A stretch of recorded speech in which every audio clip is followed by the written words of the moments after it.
Qu'est-ce qui vous préoccupe? Quel est votre programme pour aller? Ça vous donne quoi? Des gens font des commerces sur vous. Dans les films, vous mentez, vous êtes fidèle à ça. Pour votre âme, pour votre salut, vous n'avez pas du zèle pour venir vous approcher de Dieu. Et comme ça, votre vie, vous gaspillez. Le jour où vous arrivez à la prière, au dimanche, vous veillez et tout, vous priez ce jour-là, vous croyez que vous êtes super chrétien. Non, la vie chrétienne, c'est chaque jour, c'est chaque instant. Il n'y a pas que tu dois faire. Pour avancer le royaume de Dieu, tu dois le faire. Ça te concerne. Ce n'est pas quelqu'un d'autre qui va le faire à ta place. Quand tu rentres dans ta douche, qui te lave?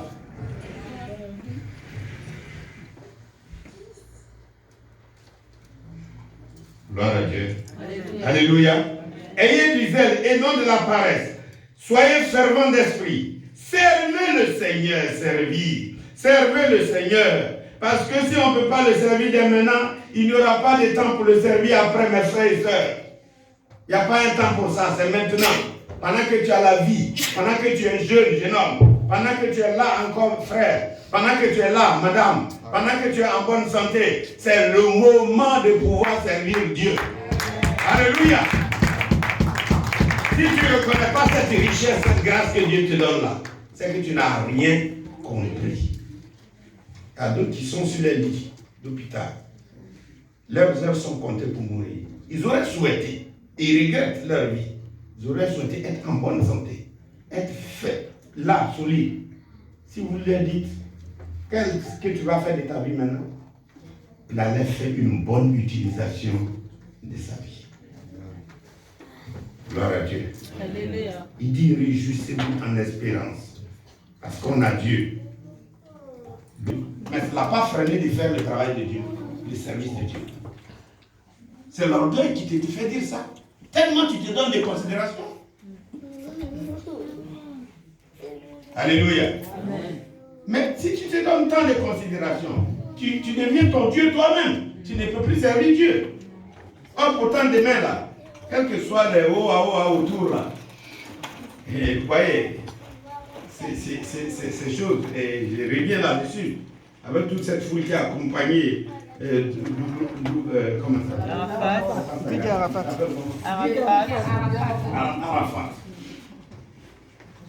Sous cette foule qui l'a accompagné là, même après son dépouillement en enterrement, personne n'a voulu dire, bon, je vais rester pour le garder. Le monde est rentré chez lui, au chaud. Alléluia. Amen. Alléluia. Amen. Même si c'était ta femme, sur le même lit, tu ne vas pas dire j'aime tellement ma femme ou mon mari, je vais garder. Non, tu vas pleurer. On va dire, oh, il y a cause de moi. Et puis on te dit, les larmes, c'est fini. Tu rentres dans le couloir, derrière la porte de la nourriture, tu t'attends.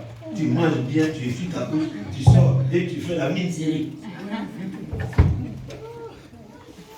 Parce que toi, tu respires encore. Non, mais ne jouons pas, c'est sérieux.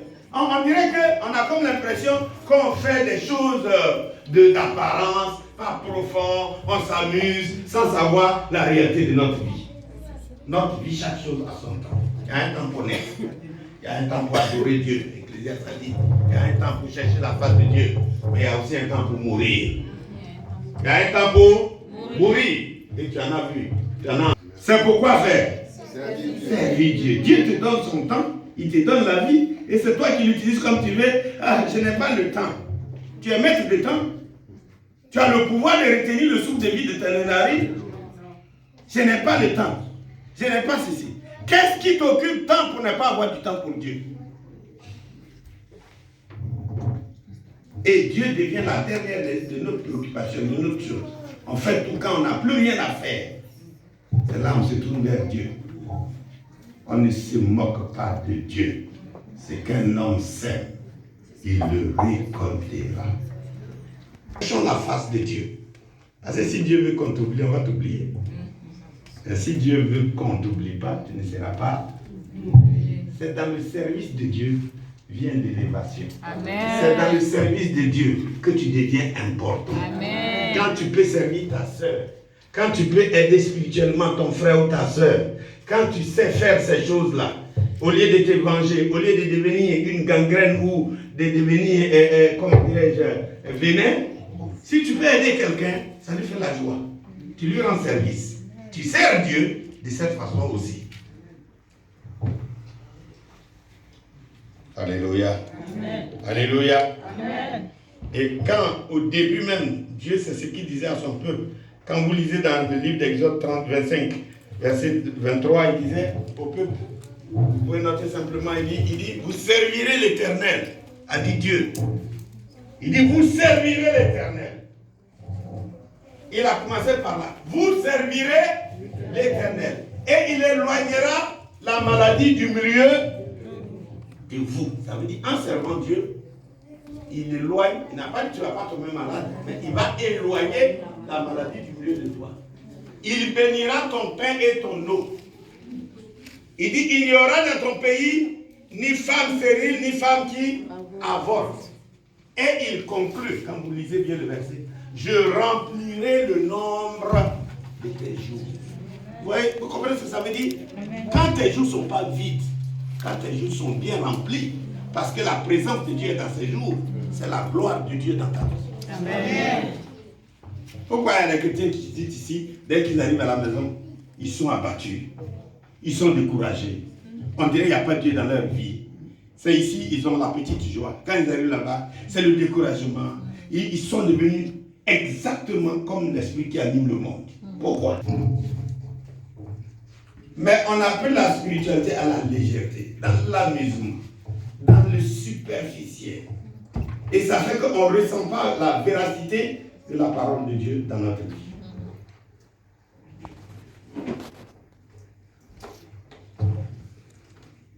Alléluia. Amen.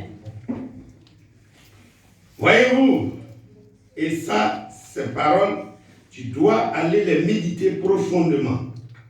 Nous sommes là, on a un esprit supérieur en nous, on l'a dit la dernière fois.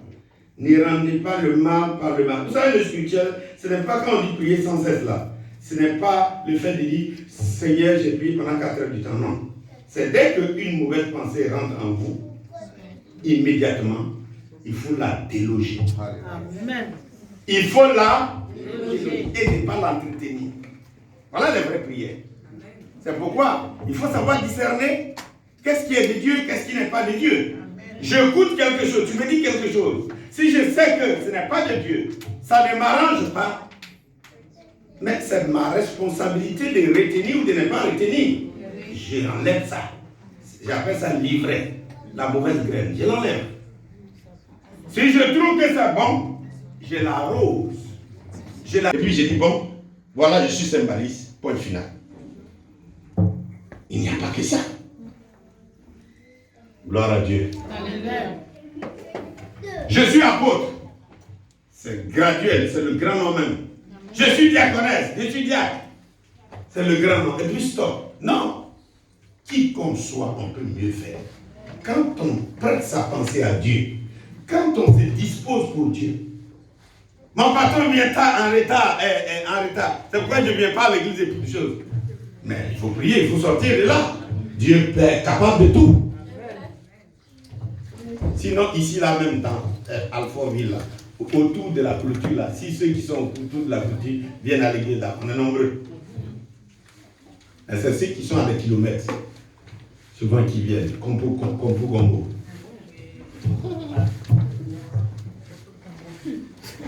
Mais vous ne vous posez pas peut-être la question que pendant que je suis ici, là, que font mes frères à l'église là-bas? Au moins, si tu sortais pour évangéliser, c'est bon. Notre heure arrive là. Papi. J'ai dit notre heure arrive là. Notre service, je vais dire local. Ça arrive là. Il est moins 15 là. On va quitter. Va vers Pharaon et tu le diras. Ainsi parle l'Éternel. Laisse aller mon peuple afin qu'il me serve. Si tu refuses de le laisser aller, je vais frapper par des grenouilles toute l'étendue de ton pays. Merci. Merci déjà. Mes frères et sœurs, messieurs, mesdames, parce qu'ils étaient des prisonniers là-bas. ils étaient des gens qui faisaient des travaux forcés. Ils étaient tenus en esclavage par Pharaon. Quand Dieu a envoyé Moïse pour délivrer ce peuple-là, voilà ce qu'il leur a dit. C'est ce qu'on vient d'entendre. Et il dit, Pharaon, en d'autres termes, Satan ou diable, laisse mon peuple aller me servir. Laisse mon peuple aller me... Quand Dieu te sauve là, c'est pour le servir. Quand Dieu te délivre là, c'est pour le servir. Il dit, laisse mon peuple aller me servir. Dans l'entendement du diable, Dieu a fait venir 10 plaies sur l'Égypte. Gloire à Dieu. 10 plaies, 10 malédictions. Mais finalement, Dieu, comme il est tout puissant, qu'est-ce qui s'est passé? Le peuple a été libéré. Mais pour venir faire quoi? Tu es à l'église pourquoi? Tu viens à l'église pourquoi? Dieu là, il se sert partout. Même à la maison chez toi, ton voisin là, il ne connaît pas Dieu. Aller l'évangéliser, c'est le servir Dieu. Amen. Gagner des âmes à Christ là, c'est servir Dieu. Être un modèle dans l'église et puis tout le monde veut être comme toi là, c'est servir Dieu. Ça veut dire que tu n'ouvres pas la Bible, mais toi-même tu deviens Bible. J'ai dit quoi? Amen. Tu n'ouvres pas la Bible, mais toi-même tu deviens Bible. C'est ça aussi le comportement, la conduite. Tout ce que tu peux faire pour que quelqu'un croisse, grandisse, aille de l'avant, c'est servir Dieu. Car le Fils de l'homme est venu pour servir et non pour être servi. Il y a des gens, des chrétiens de 20 ans, de 25, ils sont là, ils se plaignent. On n'est pas venu me rendre visite. On ne vient pas me rendre visite. On ne me téléphone pas. Toi, tu fais quoi? Toi, tu ne vas pas rendre service. Tu ne vas pas servir. Tu ne vas pas téléphoner. Normalement, les anciens chrétiens qui sont là doivent servir les nouveaux qui viennent. Ses mains sont nos mains. Ses pieds sont nos pieds. Notre bouche, quand ça parle, c'est Christ qui parle. Utilisons ce temple-là que nous sommes pour le servir. Il va nous élever. Parce que l'élévation fait la joie. Le service fait la joie de Dieu. Il nous apporte l'élévation. Amen. Amen. Amen. Tant que tu ne sers pas Dieu, l'église ça ne va pas, ou bien ceci, cela, l'église est ceci, cela. Mais toi qui parles, tu fais quoi? Donc le diable t'a envoyé pour faire ce travail-là. Et mets-toi au travail. Dieu veut que tu le serves. Que le Seigneur vous bénisse. Amen. Et servons Christ notre Seigneur. Amen. Parce qu'il est venu pour servir.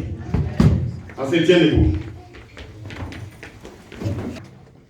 Mais je fais le mal à la place du bien.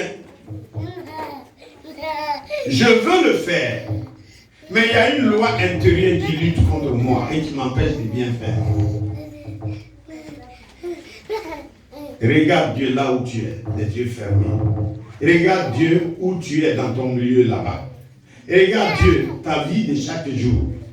Quelle est la part de Dieu dans ce temps qu'il te donne? Pendant que tu as les mains levées au ciel, tu vas parler à Dieu. Seigneur, fortifie-moi. Donne-moi la force de te servir. Tu m'as sauvé pour te servir. Pour me guérir, c'est de te servir. Pour m'élever, c'est de te servir. Si toi tu es content, tout ce que je fais va réussir dans ma vie. Prie Dieu et confie-toi à l'Éternel. Seigneur, Dieu Tout-Puissant, j'en confessera.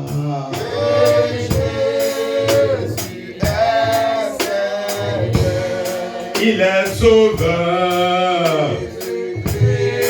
Jésus-Christ est sauveur. Il est sauveur. Il est sorti comme il est sauveur. Bouger, fléchira, pour te confessera.